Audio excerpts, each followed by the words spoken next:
Hey, good afternoon, everyone. It's Hector Aguilar with Aguilar Realty Group.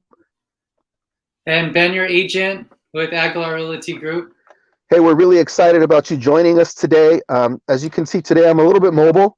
I'm at a 2-day training here in Orange County, and I didn't want to miss an opportunity to bring you some amazing content once again. This week, we want to focus on giving buyers kind of an update as to what the state of the real estate market is right now, right? We just Yeah, got out of 2021.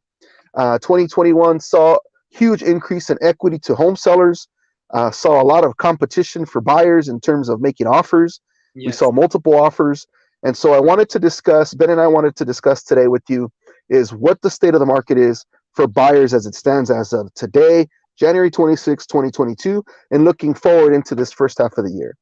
Yeah, that's I'm excited to share with our audience all this great stuff we came up with today.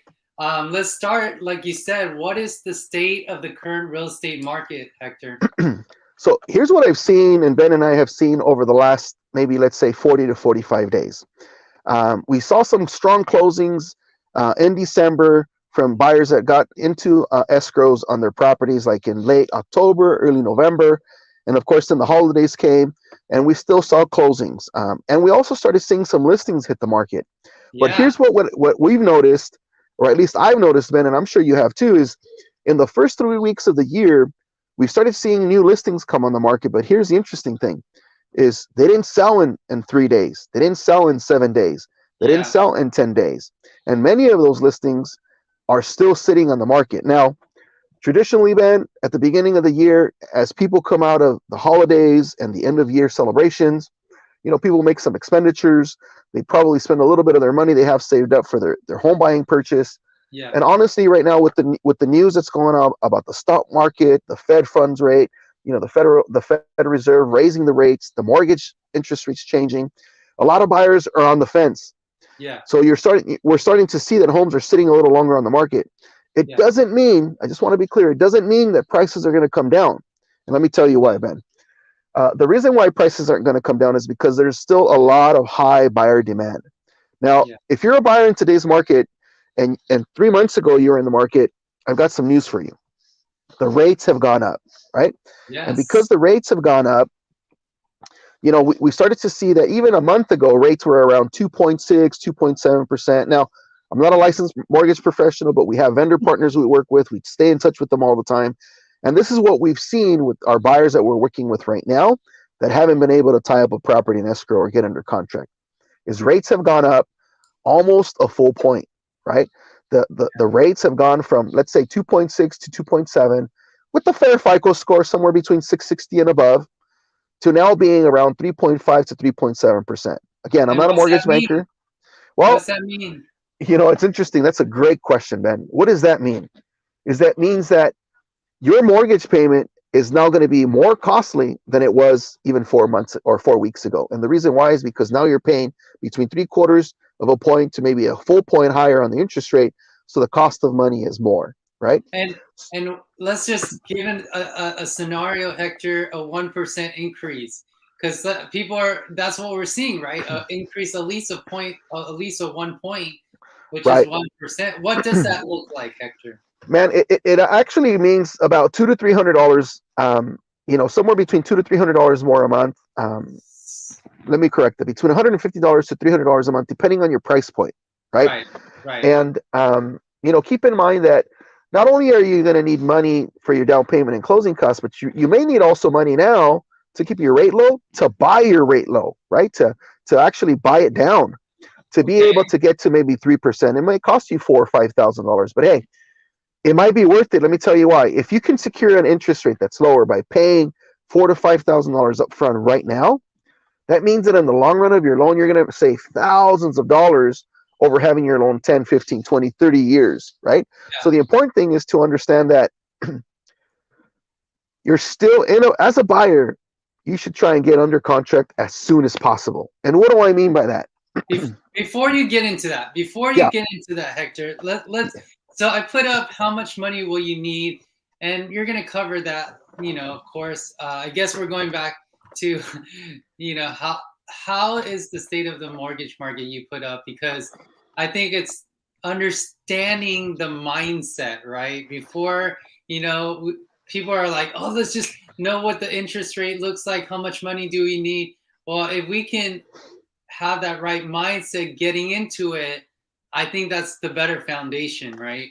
Absolutely. And you're absolutely right, Ben. I think, look, rents are on the rise as well.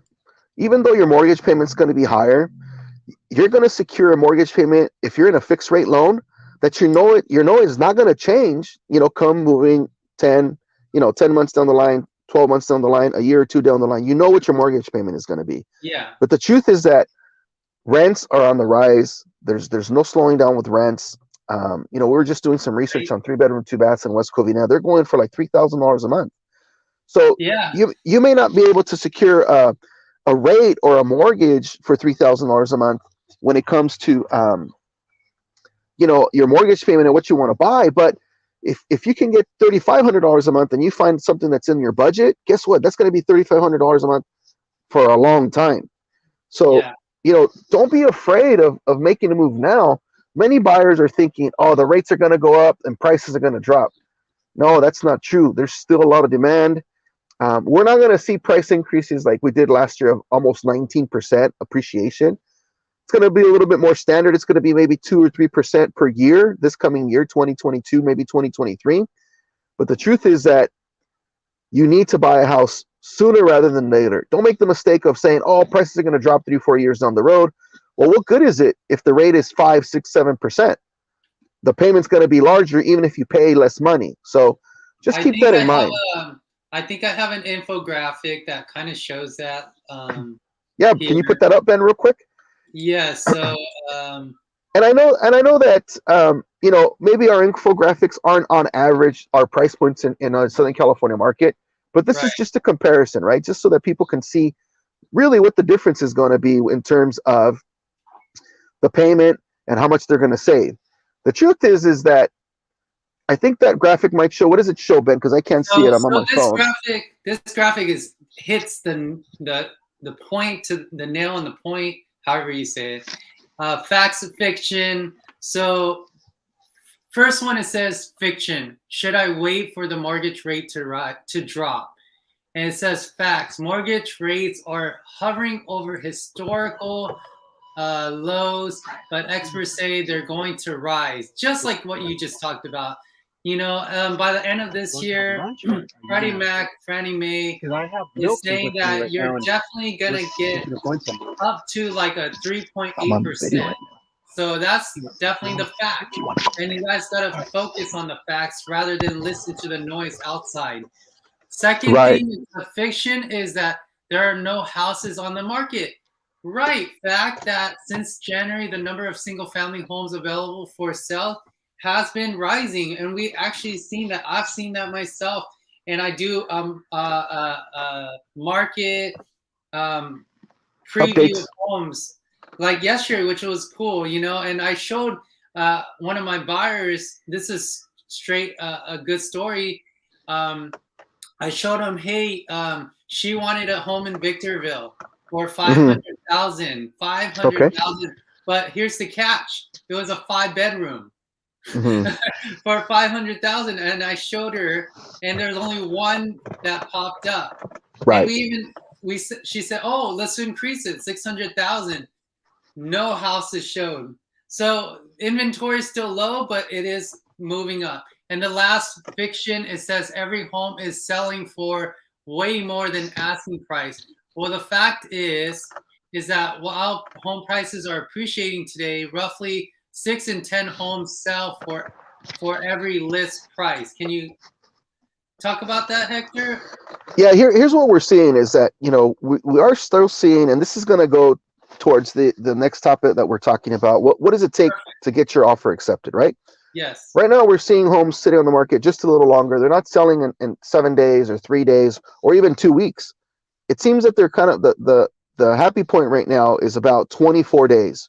And so what's happening is it's taking a little bit longer, but you can still make an offer on a property that is available, but you may not have to overbid, 10, 15% above asking price, but you still may need to overbid, 2 or 3%. So to the avail, what is it going to take to get your offer accepted? There's a couple things you have to do as a buyer. Number one is you have to know your budget, right? No longer are you able to go out and, hey, I want to go see a home. I want to go check it out before I talk to a lender. The truth is that homes are not sitting on the market that long for you to do that. It's absolutely important that you speak to a mortgage lender, review your credit. If your credit, let's say, the truth is anyone that has a FICO score above 80 or above can get a mortgage, whether it's FHA or maybe like a higher interest loan. It's possible. But as a buyer, you have to make sure that you understand where your income is at, where your credit is at, and get pre-approved, not only pre-qualified, because there's a difference. You need to know how much you're approved for so that you know what we can look for, right? And understanding that and finding out what your budget is going to determine, where Ben, myself, or some of our buyer specialists are going to be able to show you properties. For example, if you want to stay in West Covina, I know that the median price in West Covina is about $800,000. Yes. Now, if you're pre-approved for $850,000 or $900,000, then yeah, maybe we can show you in West Covina. But if you're approved for $600,000, then we need to sit down and discover together what homes and what neighborhoods are going to offer you that $600,000 that you're approved for, right? We have to be realistic as a buyer. We have to make sure that, okay, what areas are near West Covina that can give me the $600,000 that I'm approved for, and be okay with that, right? So that's the first thing. So question, this is a great segment, because I do have a buyer, and he's looking for Orange County, Anaheim, Pelican Hills, that area. But in the meantime, I'm glad you brought this up, because there's a difference between pre-approval and pre-qualifications, right? I mean, yes. Like our lender told me the other day, he doesn't want his credit check. Right. But show him homes. He's pre-qualified, but you're saying that get pre-approved, not pre-qualified. Well, here's the thing: is that there are some clients that maybe are working on their credit. They're trying to improve their credit. They're trying to get their scores up, or they're just kind of guarded towards their credit. And the pre-qualification, it's basically based. Here's the difference between the pre-qualification and the pre-approval. Okay. When they talk to a lender, what they do is they let them know what their income is. Okay, verbally. They'll tell them how much income they make, how much money they have saved up, how long they've been at their job. And the client will give the lender a ballpark figure of what they understand their FICO score is. So with that information, a lender can do some numbers. They can look at their qualification and say, okay, based on that, you're pre-qualified. But it's important to know you're not pre-approved. What's the difference? The pre-approval is the buyer sends in the lender their pay stubs, their W-2s, their taxes, copies of their bank statements, and they allow them to run their credit to verify what FICO score they have. Because the FICO score is going to tell you, number one, what loan program they can get into, and number two, what kind of interest rate they would qualify for, right? The better the credit, the better the interest rate. The lower the credit, the higher the interest rate, but you can still get into a mortgage. So that's the difference between being pre-qualified and pre-approved. Just, go ahead. Go ahead, finish your thought, and I'll So it's just a matter of, do I provide my lender the documentation and give them the opportunity to run my credit, or do I just rely on, or do they only rely on what I'm giving them verbally to give me a pre-qualification? So being pre-approved is much stronger as a buyer than just the pre-qualification, but the pre-qualification sometimes is necessary just so that the client can get a ballpark, right? So for example, like your client in Orange County, right? In Pelican Bay. Let's say he doesn't want his credit run. It's interesting when you've got consumers that have higher incomes, businesses, they're really guarded about their credit because they understand the power of credit, right? Yeah. So I wouldn't discount that buyer as not being able to buy. If he tells us, hey, I have $300,000 or $500,000 available for down payment and closing costs, hey, that's a very qualified buyer in my opinion, right? Yeah. But the important thing is to understand, now that we have a number, let's say your client in Pelican Bay, like his budget is $3 million. Cool. Let's start putting together a list of properties that will afford him that list of properties that are now in that price range, so he can start looking and seeing what properties he might like, right? And then we can start showing him some properties and seeing what he likes. And at some point, he's going to need to get pre-approved. Now, on the reverse, if you have someone that, let's say their budget is $500,000 or $600,000, and they're trying to go FHA, which is 3.5% down, which is about $20,000 for down payment, right? Now we're going into how much money do we need, right? Yeah. Same thing, right? We need to understand They're going FHA. Their FICO score is 620, which they can still get an FHA. They're going to need 3.5% down for down payment, which is. Can I ask a question before you finish this question? Yeah, go ahead. Go ahead. Okay, so if a buyer's mind says, "Hey, I just want to get pre-qualified because I'm very careful with my credit," and they ask me or they ask us as an agent, "Hey, can I go start looking at homes? I did get pre-qualified. Would you take them out and are they okay to look at homes at pre-qualification that's stage?" a great question. If they're willing to share your lender's information and you have a conversation with their lender, whether it's a preferred lender we refer them to or their own private lender, and we can verify with that lender, look, based on what they gave me and their income, based on their FICO score they gave me, and based on the amount of money they have available, this is what I believe they qualify for. Absolutely. Let's go and make an appointment, show them maybe 1, 2, or 3 houses. And then the next step is this. If you're a serious buyer, you need to get pre-approved. No questions asked.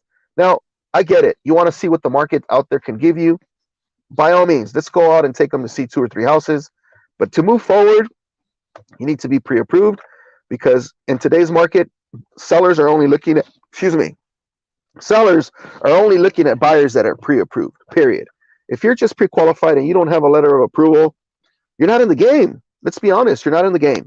Yeah, so, I want to put one thought out there as well. During a couple prior consultation, people are, and I myself is guilty before, because my wife and I love home shopping, home previewing, because you look at shows like Home Improvements and all those cool shows, and then you just want to go out and start looking at home and start home dreaming. But the reality is there's a process. And in that process, that process is actually, I would say, home showing is the 4th step in the home process.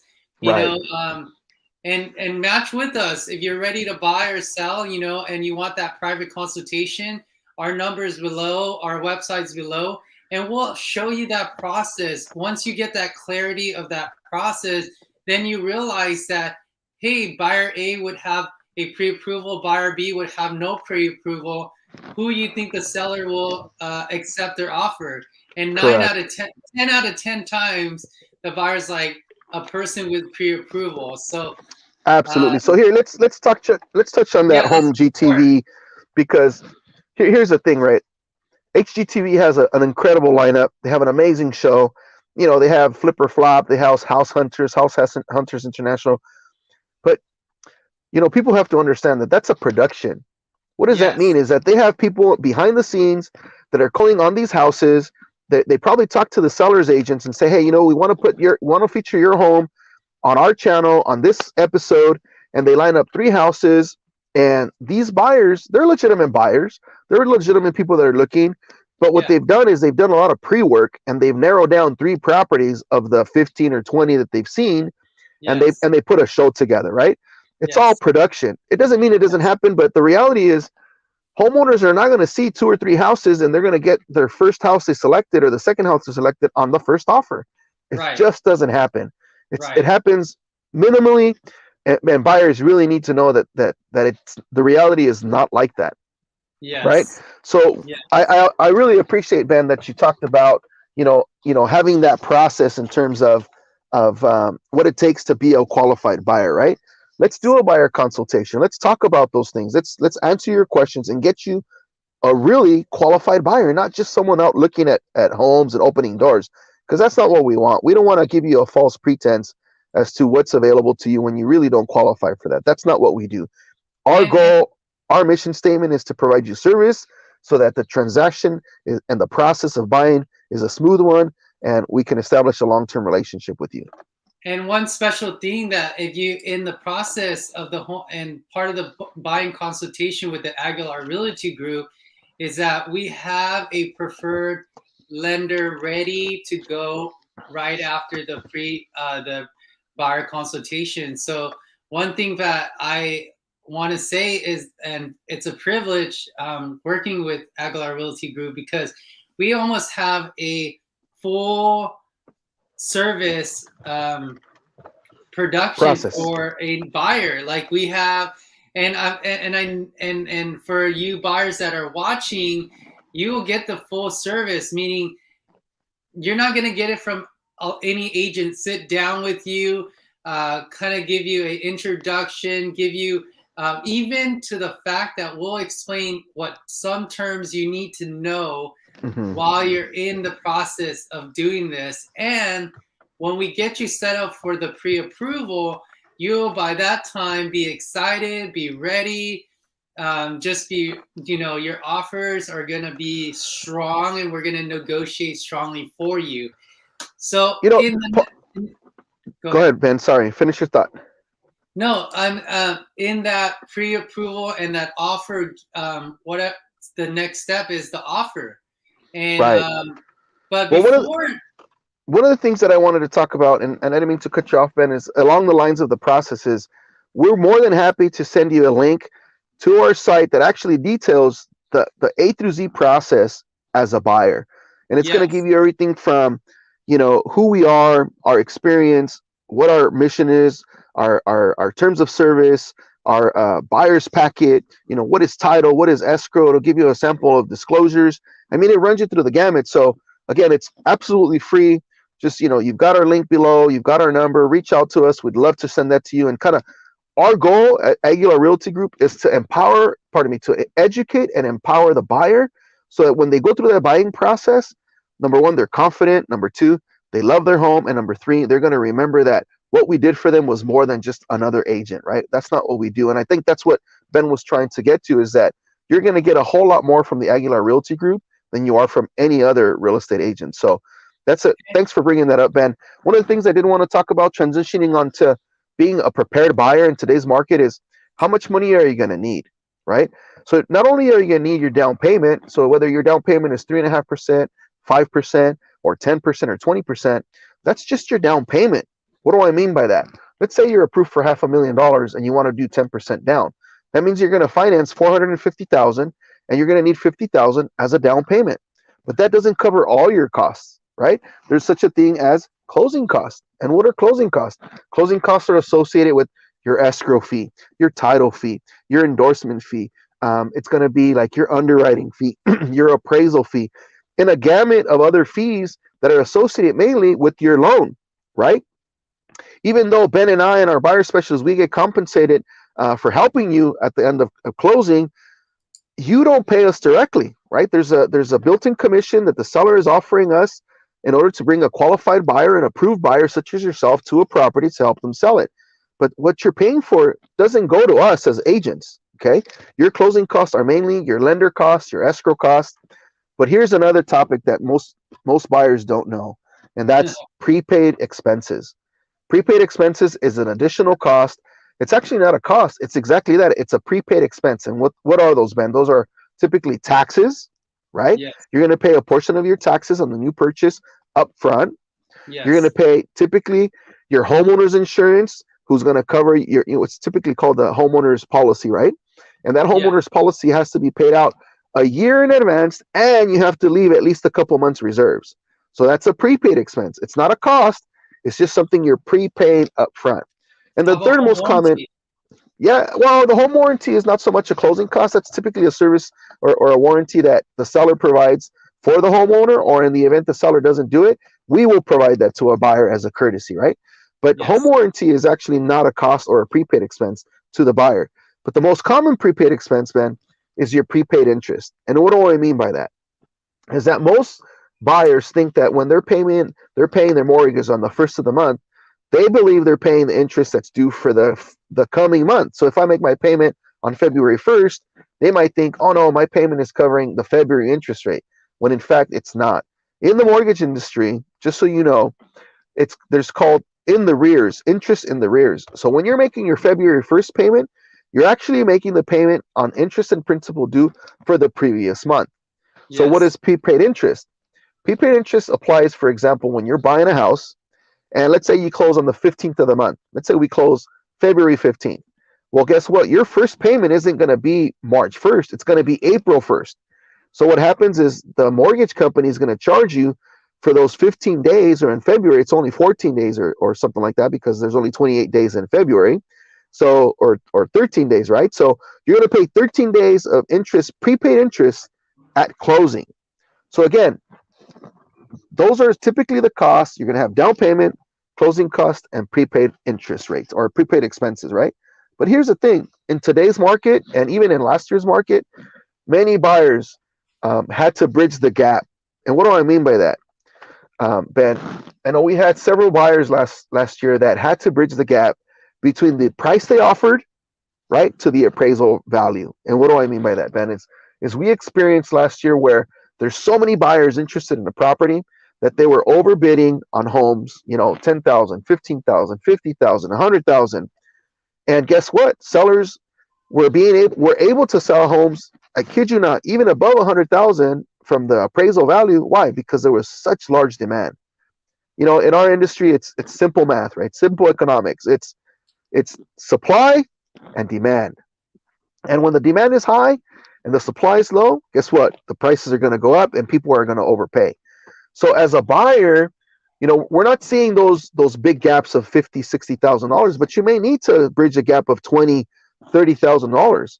Yes. So when you're budgeting as a buyer for your down payment, your closing costs, and your prepaid expenses, it's important for you to understand that you may need some extra money to bridge that gap, right? Yes.